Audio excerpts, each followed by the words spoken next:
It's 6 a.m. Your alarm goes off. Without thinking, you hit snooze. 9 minutes later, you drag yourself out of bed, stumble to the bathroom, and reach for your toothbrush. You don't think about which hand to use. You don't debate whether to start on the left or right side of your mouth. You just do it. Now here's the shocking part. Scientists estimate that 40% of our daily actions aren't actual decisions at all. They're habits, autopilot behaviors that our brain has programmed to save energy. But what if I told you that understanding this one principle could help you lose weight, become more productive, build a successful business, or completely transform your life?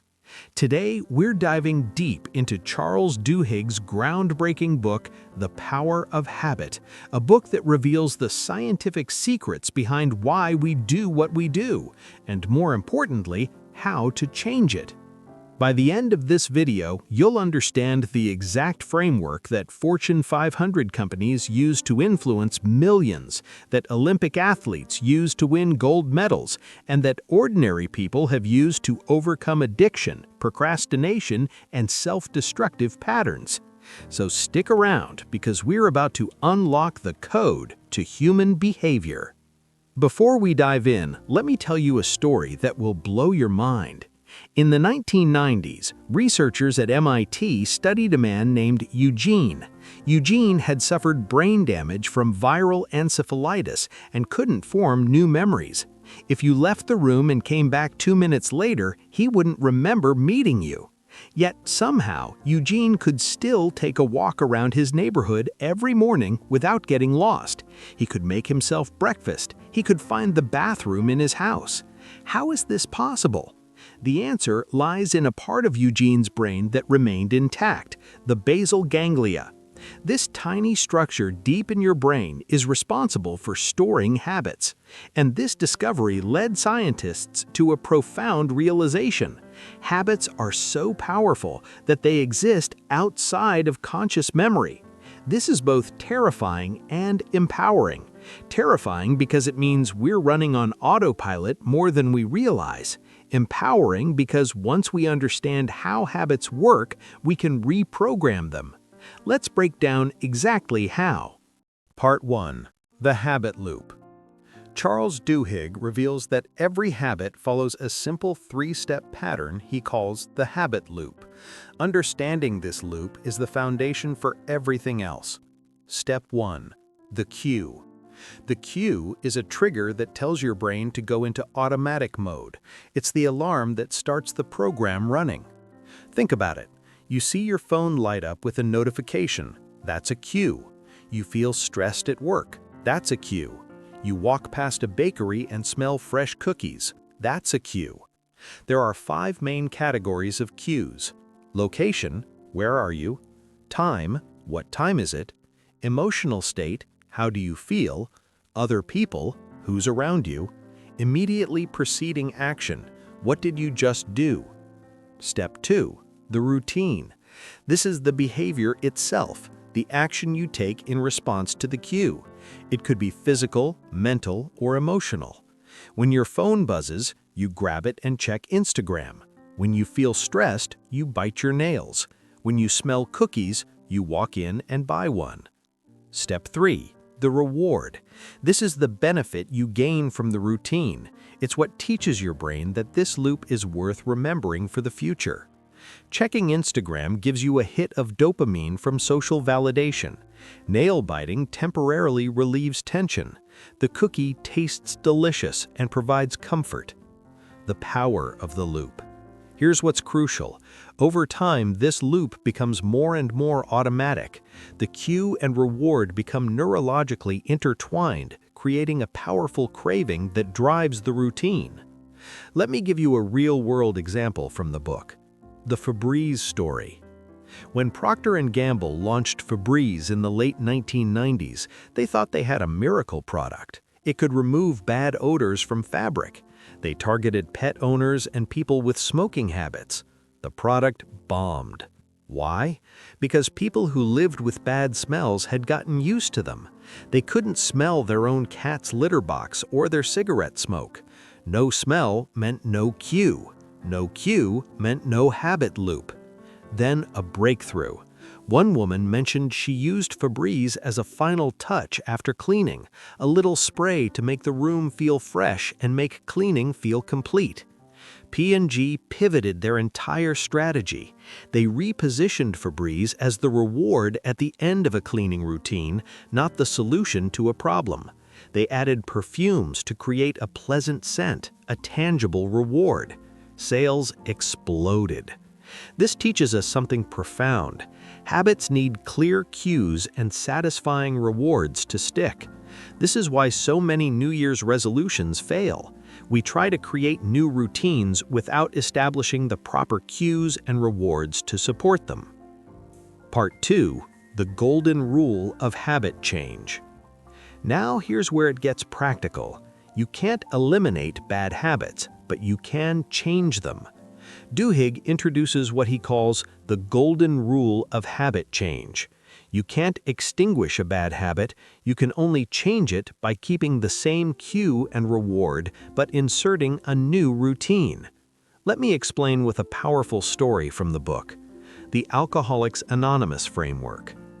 Duhigg analyzed why Alcoholics Anonymous has been so successful, more successful than almost any medical or therapeutic intervention for alcoholism. AA doesn't try to eliminate the cues that trigger drinking.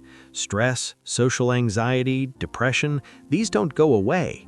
And AA doesn't try to eliminate the reward that alcohol provides, the relaxation, the escape, the social lubricant. Instead, AA replaces the routine.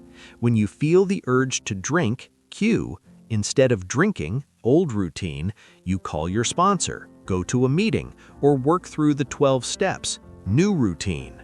The reward? You still get relief, community, and a sense of control over your life. The genius is in the framework itself. Identify the cue, what triggers your habit, identify the reward, what craving is being satisfied, experiment with rewards, what else could satisfy that craving, ignore the cue, when exactly does the urge hit, have a plan, create a new routine for when the cue occurs. Practical example, the cookie habit.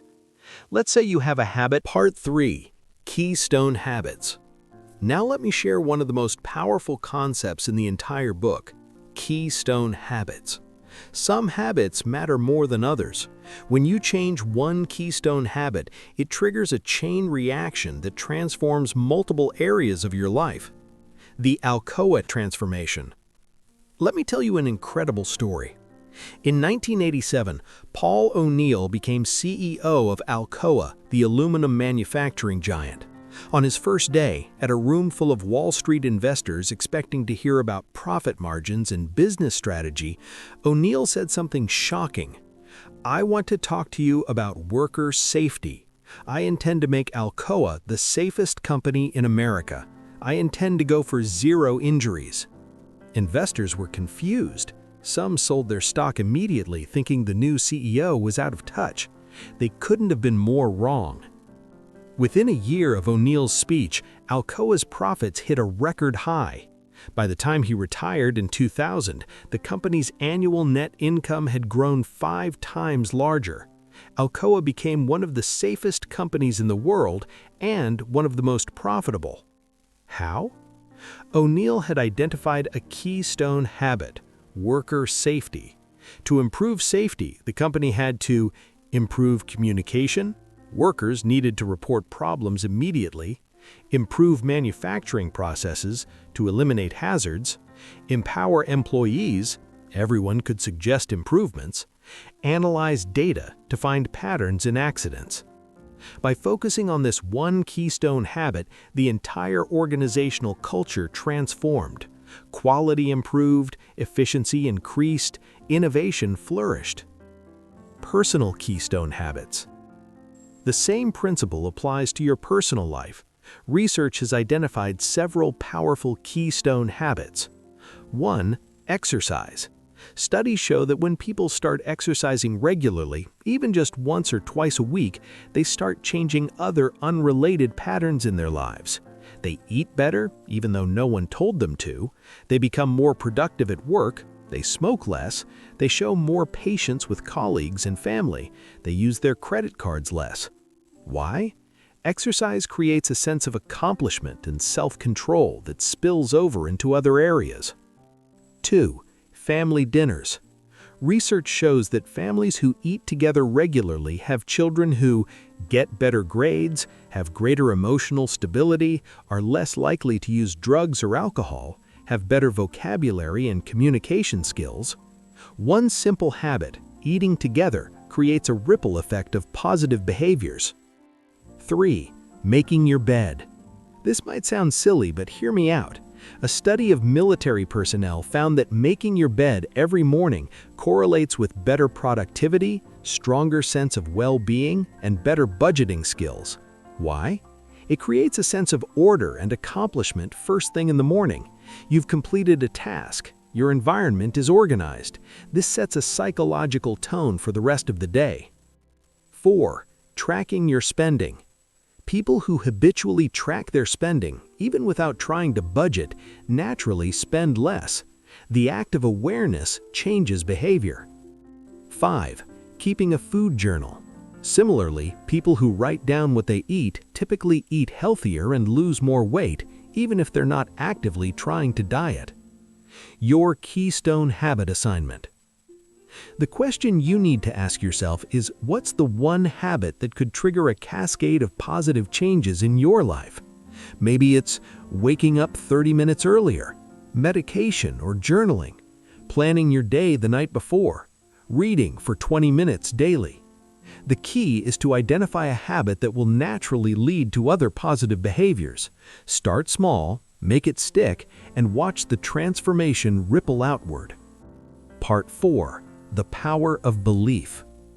Here's something that might surprise you.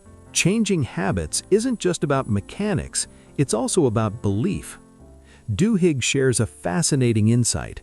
The habit loop and the golden rule work, but there's a missing ingredient that determines whether the change actually lasts. That ingredient is belief. The Tony Dungy story. Tony Dungy became one of the most successful coaches in NFL history by focusing obsessively on habits. His philosophy was revolutionary. Don't give players. Part 5. Organizational habits. Now let's zoom out from personal habits and talk about how entire organizations are shaped by habits. Duhigg reveals that companies, schools, and institutions have habits too. They're just called routines, processes, or culture. The Rhode Island Hospital story. Rhode Island Hospital was one of the best in the country, but it had a toxic culture. Nurses were afraid to speak up when they saw problems. Doctors treated staff poorly. Mistakes were covered up. Then, one day, a surgeon operated on the wrong side of a patient's head. It was the third time in a year such an error had occurred at the hospital. The public outcry forced change. The hospital had to confront its organizational habits. The habit of silence, staff not speaking up. The habit of hierarchy, doctor's word being law. The habit of blame, focusing on individuals rather than systems. They implemented new routines, mandatory checklists, required safety timeouts before surgery, anonymous reporting systems, and empowering any staff member to stop a procedure. These new habits transformed the culture. Safety improved dramatically. The Target pregnancy prediction story. Here's a fascinating and slightly creepy example of organizational habits in action. Target wanted to identify pregnant customers early in their pregnancy because new parents are valuable customers who form new shopping habits. They hired statisticians to analyze shopping data and discovered something remarkable. By looking at 25 specific products, they could predict with scary accuracy not just whether a woman was pregnant, but approximately when she would give birth. Pregnant women in their second trimester started buying large quantities of unscented lotion, supplements like calcium and magnesium, and unscented soap. Target started sending pregnancy-related coupons to these women. It worked too well. One man angrily called Target, demanding to know why they were sending his teenage daughter coupons for baby clothes. 2 weeks later, he called back to apologize. His daughter was indeed pregnant. The lesson? Organizations can shape habits at massive scale by understanding the habit loop and implementing systems that create cues and rewards. Workplace habits to cultivate. In your own work environment, consider these organizational habits: regular communication rhythms, daily stand-ups, weekly reviews, decision-making protocols, who decides what and how, recognition systems, how are achievements celebrated, conflict resolution processes, how are disagreements handled, innovation routines, when and how are new ideas encouraged. The companies that succeed are those that deliberately cultivate positive organizational habits rather than letting negative ones emerge by default.